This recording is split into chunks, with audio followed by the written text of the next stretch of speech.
ಒಂದು 3 ಮೃತದೇಹ ಒಟ್ಟಿಗಿತ್ತು, ಒಂದು ಮೃತದೇಹ ಬೇರೆ ಕಡೆ ಇತ್ತು. ಈಗ ಒಬ್ಳು ಅದರಲ್ಲಿ ನಿಶ್ಚಿತಾರ್ಥ ಆಗಿದೆ, ಅವಳದು ಹೌದು ಮೃತಪಟ್ಟಿದ್ದಾರೆ. ಸೌಂಡ್ ದೊಡ್ಡದೊಂದು ಸೌಂಡಿಗೆಯಲ್ಲಿ ನಾವು ಬಂದು ನೋಡುವಾಗ ಮಳೆ ಬಿದ್ದಿದೆ. ಯಾಸಿರ್ ಗಂಡಸರು, ಅವರ ಹೆಂಡತಿ ಮರಿಯಂ ಮತ್ತು 2 ಮಕ್ಕಳು ರಿಫಾನ ಮತ್ತು ರಿಶಾನ. ಮಂಗಳೂರು ಮಳೆಗೆ 4 ಜನ ಮೃತಪಟ್ಟಿರುವಂತಹ ಘಟನೆ ನಡೆದಿದೆ. ಮಳೆ ಕುಸಿದು 4 ಜನ ಮೃತಪಟ್ಟಿದ್ದಾರೆ. ಇದು ಉಳ್ಳಾಳದ ಮದನಿನಗರ ಎಂಬುವಂತಹ ಪ್ರದೇಶದಲ್ಲಿರುವಂತಹ ಈ ಮಳೆ ಬಿದ್ದು 4 ಜನ ಮೃತಪಟ್ಟಿರುವಂತಹ ಘಟನೆ ನಡೆದಿದೆ. ಸಾಕಷ್ಟು ಮನೆಗಳಿರುವಂತಹ ಈ ಒಂದು ಪ್ರದೇಶದಲ್ಲಿ ಇದೇ ರೀತಿಯ ಭಯದಿಂದ ವಾತಾವರಣ ಇನ್ನೂ ಕೂಡ ಇದೆ. ಈಗಾಗಲೇ ಜಿಲ್ಲಾಧಿಕಾರಿಗಳು ಕೂಡ ಭೇಟಿ ನೀಡಿ ಪರಿಶೀಲಿಸಿದ್ದಾರೆ, ಅಧಿಕಾರಿಗಳಿಗೆ ಸೂಚನೆಯನ್ನು ನೀಡಿದ್ದಾರೆ. ಜೊತೆಗೆ ಮೃತಪಟ್ಟಿರುವಂತಹ ಕುಟುಂಬಗಳಿಗೆ ತಲಾ 5 ಲಕ್ಷದ ಹಾಗೆ ಪರಿಹಾರ ಘೋಷಣೆ ಮಾಡುವುದಾಗಿಯೂ ವಾರ್ತಾಭಾರತಿಗೆ ತಿಳಿಸಿದ್ದಾರೆ. ಆದರೆ ಈಗ ಸ್ಥಳೀಯರು ಇಲ್ಲಿ ಸಾಕಷ್ಟು ಜನ ನೆರೆದಿದ್ದಾರೆ. ಈ ಘಟನೆಯನ್ನು ಬೆಳ್ಳಂಬೆಳಗ್ಗೆ ಯಾರು ನೋಡಿದ್ದಾರೆ ಅವರು ತಕ್ಷಣ ಈ ಒಂದು ಘಟನಾ ಸ್ಥಳಕ್ಕೆ ಬಂದು ಇಲ್ಲಿ ಮೃತಪಟ್ಟಿರುವವರನ್ನು ತೆಗೆಯುವಂಥ ಪ್ರಯತ್ನ ಮಾಡಿದ್ದಾರೆ. ಸರಿ, ಈ ಘಟನೆ ನಡೆದಿದ್ದು ಯಾವಾಗ, ನೀವು ಏನು ಹೇಳ್ತೀರಾ?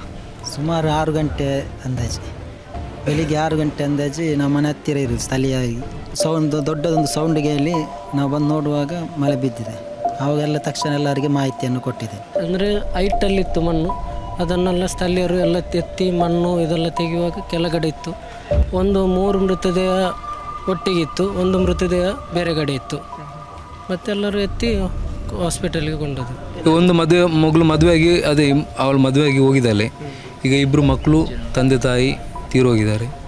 ಇದು ತುಂಬ ನಮಗೆ ದುಃಖಕರ, ನಮ್ಮ ಊರಿಗೆ ದುಃಖದ ವಿಷಯ ಇದು. ನಮ್ಮ ಗ್ರಾಮ ಈಗ ಒಬ್ಬಳು ಅದರಲ್ಲಿ ನಿಶ್ಚಿತಾರ್ಥ ಆಗಿದೆ, ಅವಳದು ಹೌದು ಮೃತಪಟ್ಟಿದ್ದಾರೆ. ಬೆಳಿಗ್ಗೆ 6 ಗಂಟೆಗೆ ಸರಿಯಾಗಿ ಈ ಇನ್ಸಿಡೆಂಟ್ ಆಗಿದೆ. ದೊಡ್ಡೊಂದು ಶಬ್ದ ಕೇಳಿ ಇವರು ಓಡಿಕೊಂಡು ಬಂದು ಎಲ್ಲರನ್ನು ಕರೆದು ಮತ್ತು ನೆರೆಕರೆಯವರೆಲ್ಲ ಫ್ರೆಂಡ್ಸ್ ಎಲ್ಲ ಬಂದು ಮಣ್ಣು ಕಲ್ಲೆಲ್ಲ ಎತ್ತಿ ಬಾಡಿಯನ್ನು ತಗೊಂಡೋಗಿದೆ. ಒಂದು ಬಾಡಿ ಸಿಗುವಾಗ ಮಾತ್ರ ಸ್ವಲ್ಪ ಲೇಟ್ ಆಗಿದೆ. ಸ್ಥಳೀಯರು ಬಂದು ಎಲ್ಲರೂ ಬಂದು ಭಾಗಿಯಾಗಿ ಮೃತದೇಹವನ್ನು ಮೇಲೆ ಕೆತ್ತಿದ್ರು.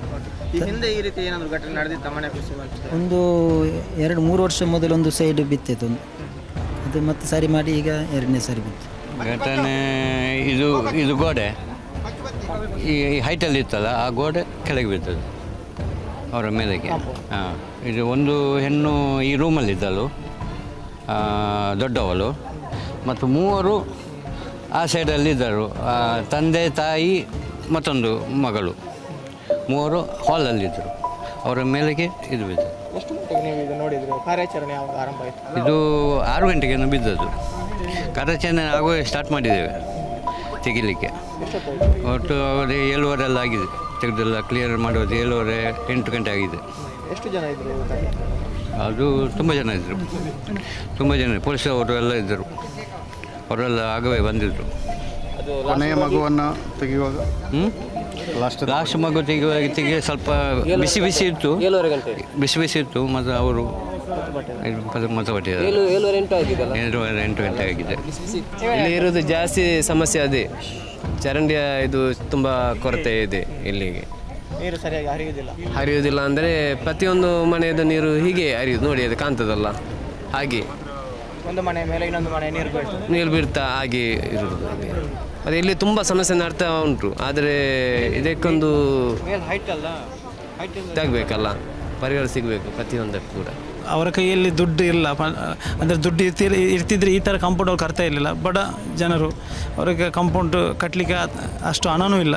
ಅದಕ್ಕೆ ಬೇಕಾದವರು ಬಂದು ಏನಾದರೂ ಒಂದು ಪರಿಹಾರ ಕೊಟ್ಟರೆ ತುಂಬ ಸಹಕಾರ ಆಗ್ತಾಯಿತ್ತು. ಎಲ್ಲ ಭಯದ ಭೀತಿಯಲ್ಲಿದ್ದಾರೆ. ಇಲ್ಲಿ ಫುಲ್ ಏರಿಯಾ ಅದೇ ರೀತಿ ಕಾಣ್ತಾ ಇದೆ. ಅದಕ್ಕೋಸ್ಕರ ಯಾರಾದರೂ ಅದಕ್ಕೆ ಒಳ್ಳೆ ಒಂದು ಜನ ಭೇಟಿ ನೀಡಿದ್ದಕ್ಕೆ ತುಂಬ ಒಳ್ಳೆಯ ಒಂದು ಪರಿಹಾರ ಆದಷ್ಟು ಬೇಗನೆ ಮಾಡಬೇಕಂತ. ಇಲ್ಲಿ ಮುಖ್ಯವಾಗಿ ಏನು ತಡೆಗೋಡೆ ಇತ್ತು, ಏನು ಕಾಂಪೌಂಡ್ ಇತ್ತು, ಅದು ಬೀಳಲಿಕ್ಕೆ ಮುಖ್ಯವಾಗಿ ಕಾರಣ ಏನು ಅಂತಂದರೆ ಇಲ್ಲಿ ಮಳೆ ನೀರು ಹೋಗುವಂತಹ ದಾರಿ ಇಲ್ಲ. ಚರಂಡಿ ವ್ಯವಸ್ಥೆ ಇದೆ, ಅದು ಇರದಿರುವ ಕಾರಣದಿಂದಾಗಿ ಈ ರೀತಿ ಮಳೆ ನೀರು ಹೆಚ್ಚಾಗಿ ಈಗ ನಿನ್ನೆಯಿಂದ ಈ ಭಾಗದಲ್ಲಿ, ಮಂಗಳೂರು ಭಾಗದಲ್ಲಿ ಅತಿ ಹೆಚ್ಚು ಮಳೆ ಸುರಿತಾ ಇದೆ. ಇದೇ ಕಾರಣದಿಂದಾಗಿ ನೀರು ಹೋಗಲು ದಾರಿ ಇಲ್ಲದೆ ಈ ರೀತಿಯ ಒಂದು ಸಂಭವ ನಡೆದಿರುವಂಥದ್ದು.